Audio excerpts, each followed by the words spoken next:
Nós somos um só rebanho.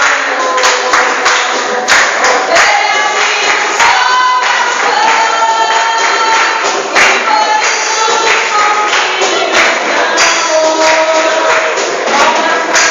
vai. Talvez a minha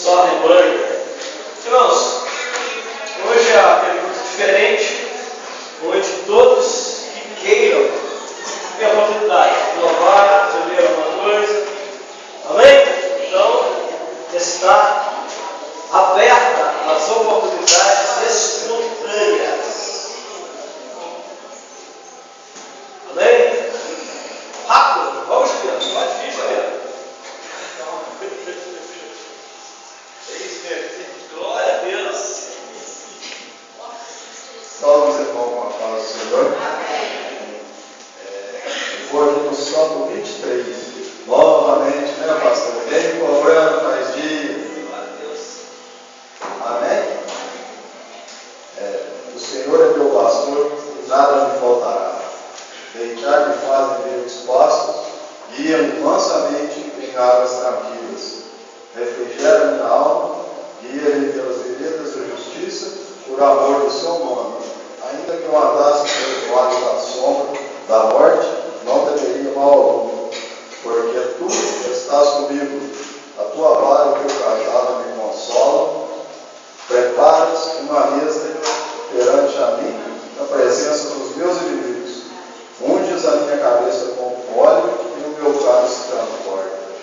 Certamente que a bondade e a misericórdia me seguirão todos os dias da minha vida, e habitarei na casa do Senhor por longos dias. E nesse Salmo 23, eu fui lendo aqui e achei um agradecimento, uma palavra tão bonita, que a gente vê aqui, o Senhor nos dá tanta coisa nesse Salmo 23, que às vezes a gente nem presta atenção no que ele fala.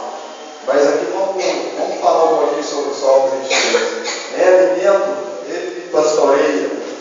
E depois, novamente em seguida, lá no versículo 2, em bebida, leva-me para junto das águas. E lá no versículo 3, em direção, tu estás comigo. É o versículo 4. Lá no versículo 4, novamente, em consolação, teu bordão e teu cajado me consolam. E lá no versículo 6, em bondade, ele me segue todos os dias.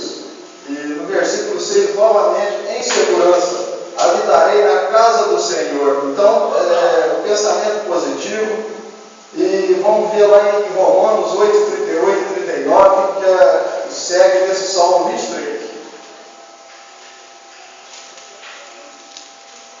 Porque estou certo de que nem a morte, nem a vida, nem os anjos, nem os principados, nem as potestades, nem o presente, nem o porvir, nem a altura, nem a profundidade, nem alguma outra criatura nos poderá separar do amor de Deus, que está em Cristo Jesus, nosso Senhor. Amém. Palavra do Senhor. Eu agradeço a oportunidade, em nome de Jesus. Quero te dar a boa-vinda, Maciel, a Neia, conhecido chamado Neia, tanta intimidade, né, Neia? A Sarinha, a Júlia. Então, sejam bem-vindos. Que o amor de Jesus Cristo esteja sempre conosco aqui. Então, nem vou falar com vocês, conosco, porque aqui é uma família, me receberam de braço aberto. Então, eu estou recebendo hoje a mesma coisa que receberam todo mundo aqui. Amém? Palavra do Senhor, eu agradeço a oportunidade em nome de Jesus.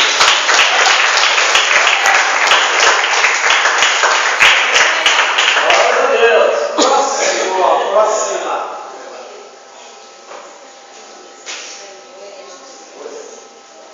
Boa noite a todos. Em nome de Jesus, aqueles que estão presentes e aqueles que deixaram de vir, né, que agora é época de férias, né? Mas eu vou estar com vocês aqui por um ano. Essa é a minha meta da minha família. Estamos aqui em Carrantes, já é uma cidade que eu já conheci. E tive o prazer de retornar para finalizar minha carreira aqui em Carrantes. Certo? Mas durante essa madrugada, algumas madrugadas que durante o serviço que eu assisti aqui no noturno, que são 12 horas, eu tinha ouvido uma pregação que me chamou muita atenção, sabe? Foi em 1934, lá atrás, quando os Estados Unidos queriam ter o quê? Riqueza e o poder. Ele nomeou um oficial de comunicação, um oficial que tinha o poder de coesão, para se tratar nas Arábias com os sheiks, para passar, não a dominar, vai ter os sheiks como seus aliados. Então, os Estados Unidos plantou esse oficial lá. Não seria um espião, mas o oficial tinha uma comunicação, um poder de coesão, de convencer. E lá foi montado esse oficial. E ele conseguiu convencer todos os sheiks a se aliar com os Estados Unidos para contra o Iraque, Irã, aquele meio, porque os Estados Unidos queriam obter aquela riqueza que tinha ali. Aquela ambição, a ambição dos Estados Unidos seria o petróleo, né, que todos nós sabemos que o petróleo hoje move o mundo. E por isso os Estados Unidos hoje está em primeiro lugar, né? E chegando lá, esse oficial, conversando com os sheiks, né, tendo aquele convívio do dia a dia, conseguiu ter esses sheiks como aliados.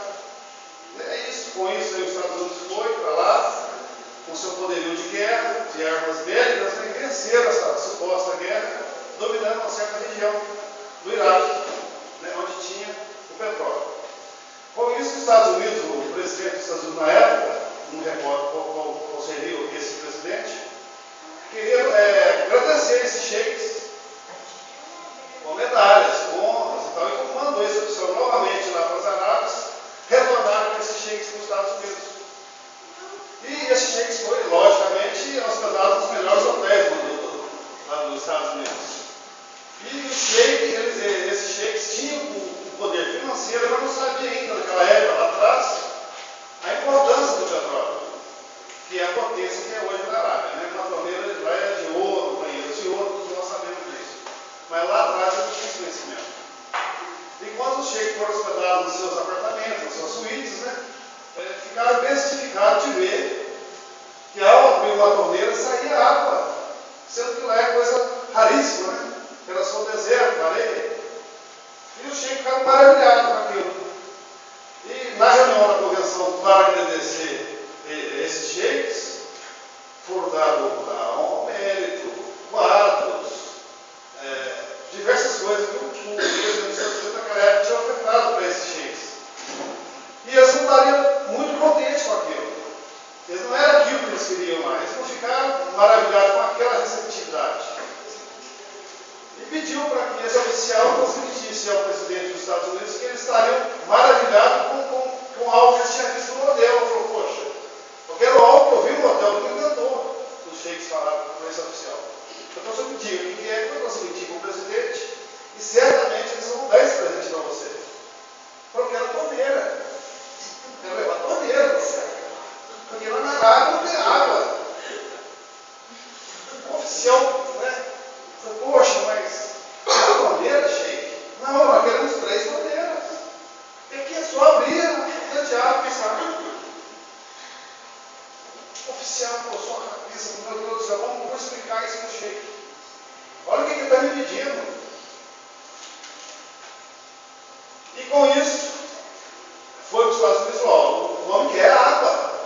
Ele está pensando que é só levar a torneira, chegar lá e abrir e está tendo água para todo mundo na Arábia. E não sabia o que tinha por trás daquela torneira. O presidente chegou, nomeou novamente esse camarada, né, o oficial, você vai lá e explica se nós vamos buscar aqui. Então, trazendo esse mundo da igreja, que atrás de uma torneira tem todo um procedimento. Né? É um cano que leva ao reservatório, por sua vez, aquele reservatório ele tem uma função extraordinária de purificar aquela água, captando do rio, né, do afluente. Então tem todo um segmento retroativo para que aquela água saia por aquela torneira. E assim, trazendo para o mundo da igreja, que o pastor, para mim, uma torneira caríssima. Aquele homem que você, ao acionar ali a torneira, ele derrama rios de Deus que sai da sua vida. E eu agradeço a Deus por ser uma torneira de 1,99. Mas ainda sai lá. Então isso me chamou a atenção. Porque hoje a gente vê um país rico, né? Eu tenho um conhecido que foi para lá, domador de cavalo. É um cara, hoje, outro de rico, você vê a situação dele aqui hoje no nosso Brasil. Né? Mas essa comparação me chamou muita atenção. Né?